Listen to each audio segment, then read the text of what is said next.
Eric, au nom de la communauté de DBF, un grand merci de te prêter au jeu de l'interview. Et je pense que tu peux voir que la salle est remplie, on peut plus en mettre, donc merci encore. Donc pour dire la vérité, Eric, je fais partie des gens qui t'ont invité ce soir, et j'en étais d'ailleurs assez content. Et puis j'ai appris que j'étais l'heureux élu pour t'interviewer, alors là j'aurais préféré que tu aies un conflit d'agenda. Plus sérieusement, je m'explique, tu as accumulé dans ta carrière assez de succès et surtout d'expérience pour en parler pendant plusieurs jours d'affilée. Et moi j'ai 45 minutes pour essayer d'inspirer l'audience ce soir, donc ça sera une tâche assez difficile. Pour ceux qui dans la salle ne connaissent pas Eric, peut-être qu'il y en a un, alors je vais juste rappeler très rapidement ton CV. Tu es diplômé des arts et métiers de Stanford, tu as créé Bridge Communication que tu as amené public, tu as été CEO de 3Com et de PAM, tu as été chairman de ces deux compagnies, je vais en oublier, hein. Tu me pardonneras. Tu as été conseiller auprès du président Clinton, tu as démarré ton fonds et tu as investi dans de nombreuses sociétés, tu as été au board ou chairman, ou tu l'es encore, de sociétés comme Cypress, Silicon Valley Bank, Real Networks, des entreprises, des universités comme Stanford et INSEAD. Tu es aussi professeur dans ces deux universités. Donc la tâche sera vraiment délicate. Vous comprendrez dans l'audience que je vais être obligé de survoler la carrière d'Eric. Et surtout pour essayer de comprendre comment on part d'un ingénieur diplômé français, jeune ingénieur, et qu'on devient chef d'entreprise d'une Fortune 500 aux États-Unis, ou de plusieurs d'ailleurs, et tout ça avant l'âge de 35 ans. Je me trompe pas, je crois que c'est donc, ça, je pense que ça intéresse beaucoup d'entrepreneurs ici dans la salle. Et puis, on parlera ensuite de ce que tu fais maintenant à travers ton fonds, les entreprises dans lesquelles tu investis, la technologie que tu suis actuellement, et puis ce que tu appelles toi-même la troisième phase de ta carrière, qui à travers le professorat et le coaching. Donc, voilà, je voudrais un petit applaudissement pour Eric.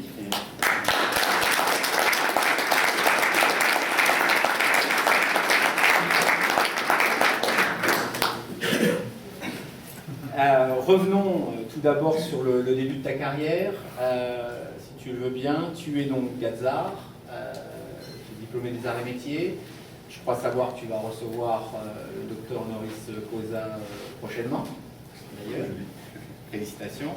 Et donc, ce qui m'intéresse, c'est pourquoi à 20 ans tu as quitté la France pour venir aux États-Unis faire un master à Stanford. Merci Frédéric. Je vais d'abord commencer par te remercier de m'avoir invité. Ça fait 3 ou 4 ans que je n'ai pas mis les pieds à DBF. Ce n'est pas par manque d'intérêt, mais parce que j'étais très occupé. Je suis ravi de me retrouver parmi vous. Et je te remercie de ton introduction. En général, je suis introduit par des gens de 3Com ou de Palm ou SVB. En général, c'est moins élogieux que ça. Mais pour en venir à l'état d'esprit que j'avais avant de venir aux États-Unis, ce qui remonte à environ 35 ans, c'est que pour une raison ou pour une autre, j'avais la puce entrepreneuriale. Donc depuis l'âge de 11 ou 12 ans, j'ai toujours rêvé de lancer une société, de la diriger, de la faire grossir. Bon, le premier business plan que j'ai écrit, j'avais 12 ans. Et je pensais créer une grosse société de recyclage de pièces de mobylettes en France, avec quelques-uns de mes amis. Et puis, bon, ça n'a pas marché, mais c'était un début. Et en fait, je suis venu à Stanford un petit peu par hasard. Les États-Unis étaient très en vogue dans les années 70. j'avais envie d'avoir une expérience américaine. Et ce n'est qu'une fois ici que je me suis rendu compte que la meilleure façon de lancer une société, ce serait de le faire ici plutôt que de le faire en France. Donc c'est un petit peu par hasard. Il faut dire que c'est une année un petit peu spéciale lorsque j'ai commencé les arts et métiers. C'était la première année où on enseignait véritablement l'informatique. C'est la première année où l'école s'est dotée d'un gros mainframe. C'est la première année où on pouvait utiliser des calculettes, Hewlett-Packard d'ailleurs, les HP35. Donc si j'étais venu aux arts et métiers 5 ans avant, même 3 ans avant, j'aurais peut-être pas eu le même genre de déclic. Mais c'était la première année où ça se passait. Et une fois arrivé à Stanford, c'est la première année où on enseignait véritablement la micro-informatique. Il y a un livre de Malcolm Gladwell qui m'a intéressé, c'est son dernier, où il indique à quel point c'est important d'être né entre 53 et 56. Et la raison pour laquelle c'est important d'être né entre 53 et 56, c'est qu'on arrive plus ou moins sur le marché du travail au même moment qu'une nouvelle ère s'ouvre. Bon, ça arrive pas très souvent, ça arrive une fois tous les quelques siècles, et pour moi c'est arrivé au bon moment. Donc c'est pour ça que les gens qui sont nés dans ce créneau ont eu une chance démesurée par rapport à d'autres. Tu es rentré directement après Stanford à Zilog en tant que software engineer. Ouais. Tu l'as dit, tu avais compris que c'était là que ça se passait si tu voulais être entrepreneur. Tu n'as jamais voulu retourner en France faire ta carrière. C'était pas possible. Non, ça s'est fait de façon progressive. C'est-à-dire que bon, je suis tombé amoureux de la Californie après être arrivé à Stanford, ça arrive avec tas de gens. Je suis sûr que c'est arrivé à pratiquement 100% de cette audience. Mais de là à décider de rester en France, de rester aux États-Unis, ça s'est passé en plusieurs phases. Donc, au début, je me suis dit, bon, ça serait bête de rentrer en France si tôt. J'ai à peine goûté la Californie, donc je vais rester 1 an, je vais rester 2 ans, je vais rester 3 ans. Et puis de fil en aiguille, on se rend compte que si on veut vraiment rester, il faut avoir un visa, il faut avoir une carte verte. Une fois qu'on a une carte verte, et que les enfants arrivent, on devient citoyen. Donc ça s'est passé sur une plage de 5 ans. Et quelque part dans ces 5 ans, j'ai traversé les lignes et j'ai pris cette décision de façon plus ou moins implicite. Et toujours est-il que je suis ici maintenant. Comme beaucoup d'entre nous. En 81, après Zilog, tu crées avec des amis Bridge Communication. Tu l'as dit, c'était l'entrepreneuriat, tu l'avais depuis tout petit. Qu'est-ce qui a été difficile de créer, avec très peu d'expérience, de créer une société à ce moment-là? En fait, le manque d'expérience m'a beaucoup servi, parce que je ne me rendais pas compte de la tâche immense qui m'attendait. Et en fait, si j'en avais eu plus conscience, il est possible que je n'aurais pas commencé. Donc, l'idée générale, c'est que, encore une fois, j'ai eu la chance d'être à Stanford au moment où juste à côté de Stanford, du côté de Xerox PARC, des tas de choses se passaient, l'invention de toute la bureautique moderne, donc les réseaux, les imprimantes laser, la souris, le bitmap display, enfin, tout cet environnement qu'on utilise tous les jours existait déjà sous forme de prototype dans les laboratoires de Stanford, de Xerox, qui sont encore une fois à 2 km au sud de Stanford. Et j'ai eu l'opportunité de visiter ces laboratoires. Et c'est cette même expérience qui a inspiré Steve Jobs pour créer le Macintosh. Donc c'était vraiment, à l'époque, c'était vraiment une expérience comme une espèce de voyage dans le futur. Au même moment, Vint Cerf, qui est en général crédité pour l'invention d'Internet avec Robert Kahn,